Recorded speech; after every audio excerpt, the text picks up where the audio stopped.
اعوذ باللہ من الشیطان الرجیم، بسم اللہ الرحمن الرحیم۔ رب اشرح لی صدری ویسر لی امری واحلل عقدۃ من لسانی یفقہوا قولی۔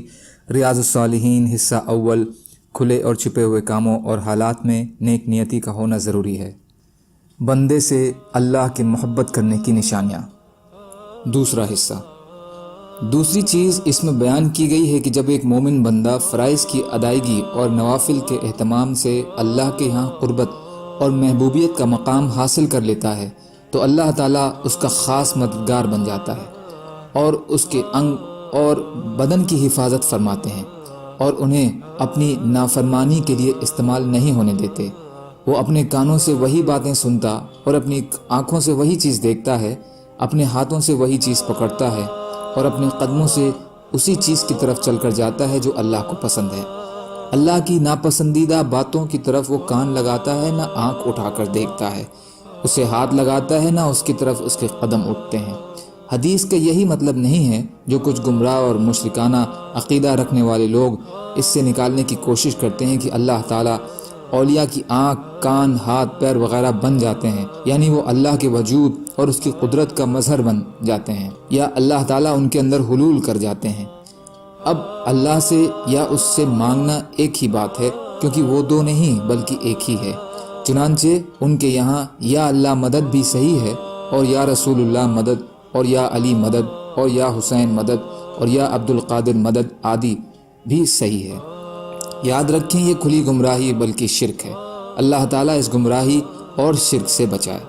حدیث کا صحیح مطلب وہی ہے جو اب ہم نے پہلے بیان کیا ہے، جس کی روح سے اللہ کا ولی اسی چیز کو پسند اور اختیار کرتا ہے جو اللہ کو پسند ہے اور ان چیزوں سے بچتا ہے جو اللہ کو ناپسند ہے۔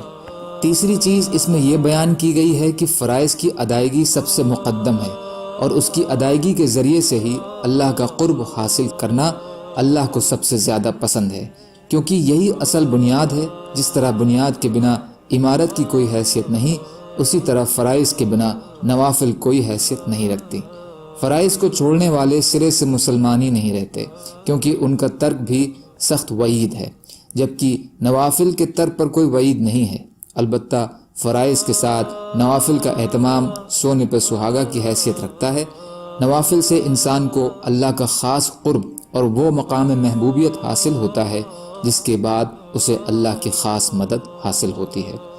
چوتھی چیز اس میں یہ بیان کی گئی ہے کہ اللہ تعالیٰ اپنے ان محبوب بندوں کی دعائیں ضرور قبول فرماتے ہیں، لیکن قبولیت کا مطلب یہ نہیں کہ وہ فوری طور پر قبول ہو جائے، بلکہ اس قبولیت میں دیری بھی اور تاخیر بھی ممکن ہے۔ یعنی دعا تو ضرور قبول کی جاتی ہے، لیکن اس کا نتیجہ جلد ہو یا دیر میں ہو یہ اللہ کی مرضی پر نربھر ہے۔ سبحان اللہ و بحمدہ، سبحانک اللہم و بحمدک، اشہد ان لا الہ الا انت، استغفرک و اتوب الیک۔ سبحان ربک رب العزت عما یصفون وسلام علی المرسلین والحمد للہ رب العالمین، برحمتک یا ارحم الراحمین، لا الہ الا اللہ محمد رسول اللہ۔